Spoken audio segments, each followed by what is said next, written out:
When you've been married for 8 years, routine becomes your blanket.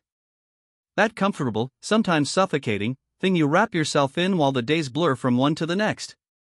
For me and Lillian, that routine meant I handled the morning chaos with our twins, 6-year-old ball of energy Maddie and her quieter twin brother Sam, while she caught an extra hour of sleep before starting her day. I never minded it. I actually loved it. This past spring, our close friend Natalie flew into town from Portland. She was the kind of friend you didn't see often, but when you did, everything clicked like you'd never spent time apart. She was the social spark plug in our friend group, always bouncing between jobs, adventures, and a new love story. This time, she came with a plus one, her younger brother Evan.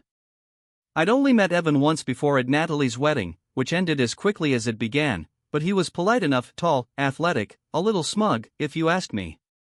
He had that kind of passive charm that people mistake for confidence. Lillian said he was just charismatic. Whatever it was, he made himself comfortable fast. They were supposed to stay 4 days. By the end of day 3, Natalie had to fly back early due to a work emergency, but Evan? He decided to stay. Lillian offered him the guest bedroom without even asking me. I figured it wouldn't be a big deal, she said, handing me a glass of wine after we'd tucked the kids in one night. He doesn't have any other place to crash. He's a grown man, Lil. I'm sure he could figure it out. She shrugged and gave me a tight smile. It's just for a little longer. He's harmless. I let it go. I always did. At first, nothing seemed off.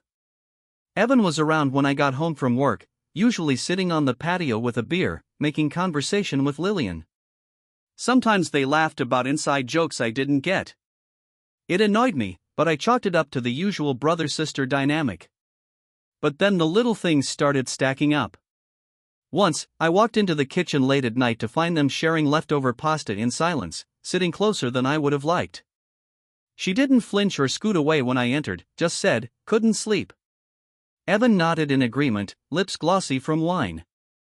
I remember the way she smiled at him, like they shared something only the two of them could understand. That smile used to be mine. One Saturday morning, I took the kids to the park for a few hours so Lillian could get some peace. When we came back, the living room smelled like her perfume and there were 2 coffee mugs in the sink. The back of her hair was tangled like she'd taken a nap, but her eyes were sharp when she looked at me, almost startled. Evan came down the hallway moments later, shirtless, claiming he'd just woken up. I tried not to think too hard about it. A week after that, I found Evan's phone buzzing on the bathroom counter. I don't know why I looked. Maybe I was already losing trust in her. Maybe I needed to confirm what my gut had been screaming. There it was. A message from Lillian. Still thinking about this morning. Can't believe we were that reckless.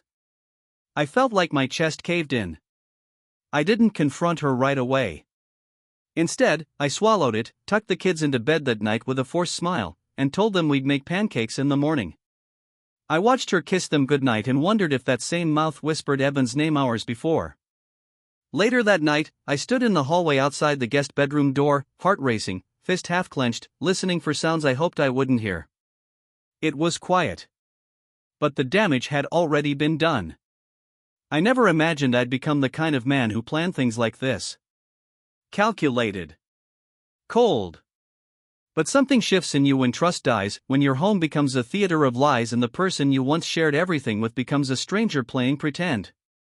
The next morning, I acted like nothing was wrong. Pancakes for the kids, a smile for Lillian, even a hey man for Evan when he emerged from the guest room rubbing sleep from his eyes. It was like I was watching myself from a distance, a shell of the man who used to live here. After breakfast, I took the kids to my sister's house under the guise of giving Lillian a day off. She didn't ask many questions. I kissed Maddie and Sam, told them I loved them, then drove back home, slowly, like I was approaching a crime scene. Because in a way, I was. They didn't hear me come in. I stepped through the door and into silence, then the faint sound of laughter. Her laughter. Coming from the guest room. I didn't knock. When I pushed the door open, the scene was almost too cliché to be real, like something out of a bad drama. Lillian was on the edge of the bed, her robe slightly askew, and Evan was behind her, shirtless, his arm still around her waist like he hadn't even thought about what he was doing.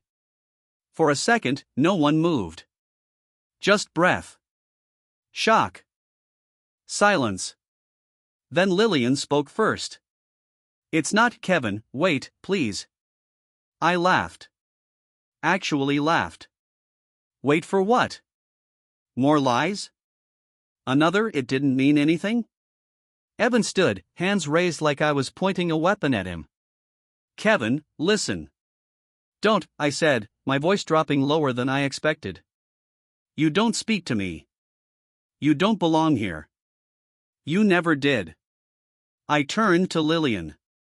"You brought him into our home. While I was out taking care of our kids, you were in here pretending this was okay." Her eyes welled up. She looked small. Weak.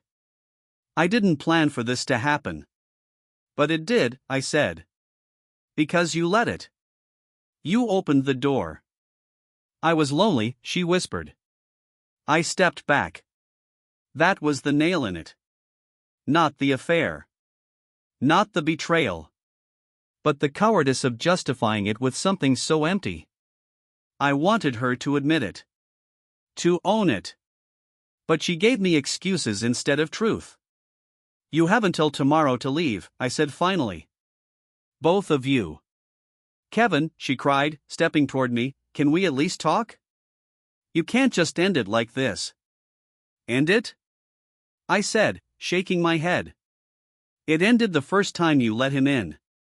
This is just the cleanup." She stood there, frozen, while Evan looked at the floor like he'd just realized the full weight of what he'd done.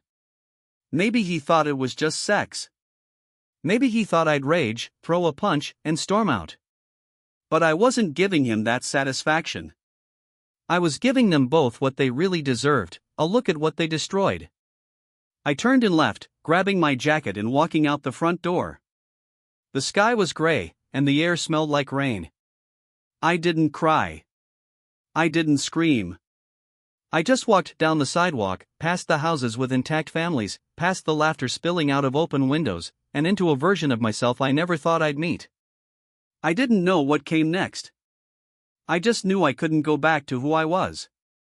Because some doors, once opened, can never be closed.